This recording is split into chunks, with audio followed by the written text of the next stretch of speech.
Keičiam stabdžių skystį. Mums reikės naujo stabdžių skysčio, tuščio buteliuko ar kažkokio tai indelio senam stabdžių skysčiui išpilti, rakto atsukti nuo orinimo varžtui, kryžminio atsuktuvo atsukti rezervuaro dangtelį ir šlangutę skysčiui nuorinti. Tai nebūtina tokia kaip pas mane, kad būtų su atgaliniu stabdžiu, tinka bet kokia 40-50 cm bet kokia šlangutė padarys darbą. Ir švirkšto ar kaip pas mane tiesiog paprastų popieriaus servetėlių lengviau užtuštinti rezervuarą senų skysčių, kad reiktų viso lauk pūsti per šlangutę. Tai visų pirma apsidengiam rezervuarą kažkokiu tai popierium ar kažko, kadangi stabdžių skystis labai smarkiai ėda dažus motociklo, kad neapsitaškytume, tiesiog biškutį apsidengiam, labai baisiai čia niekas nesitaškys. Tada atsukam 2 varžtelius rezervuaro. Nuėmam dangtelį. Ant rezervuaro dangtelio parašyta, kokio stabdžių skysčio reikia. Dažniausiai būna DOT4, retais atvejais DOT5.1. Stabdžių skystis yra toks pat kaip automobilių, specialaus motociklams tikrai nėra. Dar paminėsiu, kad stabdžių skystis turi galiojimo laiką. Jis pradeda vandeniuoti. Stabdžių skystį pagal knygutę rekomenduojama keisti kas 2 metus, aš asmeniškai siūlyčiau keisti kas metus, nes stabdžių skysčio galiojimo laikas, nuo kada jį pradarot, galioja apie metus. Jis renka vandenį. Tai motociklui pastovėjus per žiemą, prieš kiekvieną sezono pradžią rekomenduočiau pasikeisti. Ir kaskart keičiant stabdžių skystį turėtumėt pirkti naują. Praeitais metais pradarytas buteliukas jau bus prastovėjęs savo galiojimo terminą.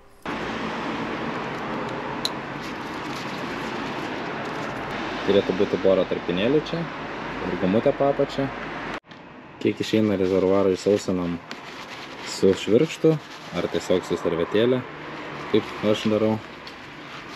Leiskim susigerti.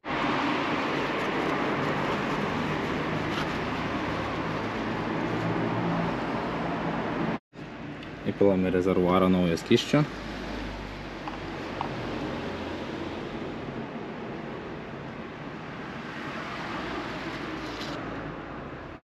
Uždengiam rezervuarą, kad nepakliūtų dulkių. Susirandam nuorinimo žarnelę, nuėmam dangtelį ir užmaunam vamzdelį. Sekantis veiksmas būtų užpumpuojam stabdį porą kartų ir suspaudę laikom. Kada suspaudę laikom stabdį vieną ranką, kitą ranką atlaisvinam varžtą ir pradės bėgti šiek tiek skystis lauk senas. Labai svarbu neatleisti rankenėlės tuo metu. Pradės kažkiek bėgti, tada sulėtės, tada vėl užveržiam pirmiausia varžtą ir tada vėl perpumpuojam rankenėlę, laikom užspaudę, vėl atsukam varžtą, vėl bėga lauk skystis ir kartojam šitą veiksmą porą kartų. Tada pasitikrinam, ar rezervuare yra kad vis dar būtų naujo skysčio, jeigu sumažėjo, dapilam. Ir čia matysim, kaip teka senas skystis, galbūt pasitaikys oro burbuliukų ir kartojam šitą procesą, kol pradėsim matyti naują šviežų stabdžių skystį.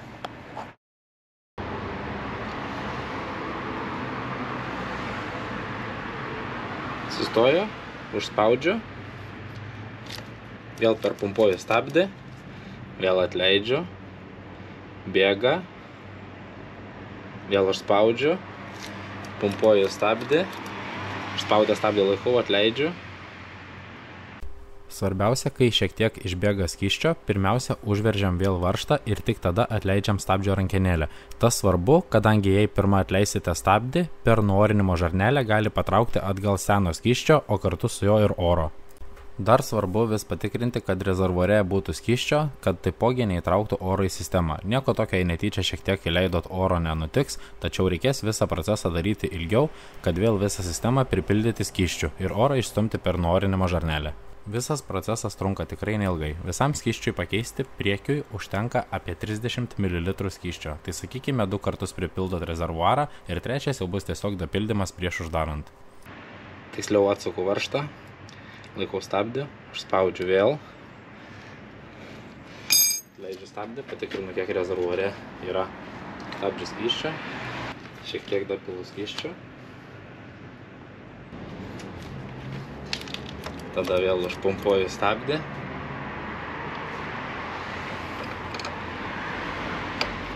Atsuku varžtą.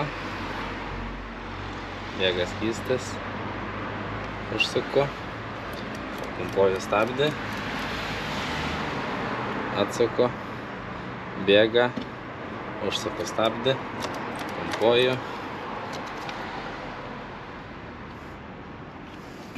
Užsuku. Pumpuoju. Laikau užspaudęs. Leidžiu varžtą. Bėga skystis. Užsuku. Pumpuoju.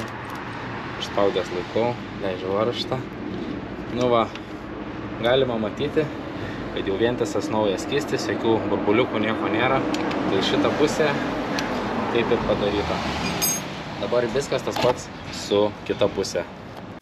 Kitoje pusėje procesas truks dar trumpiau, kadangi iki pirmo suporto skystis jau naujas, tai senasis liko tik antram suporte bei trumpoje žarnelėje, kuri juos jungia.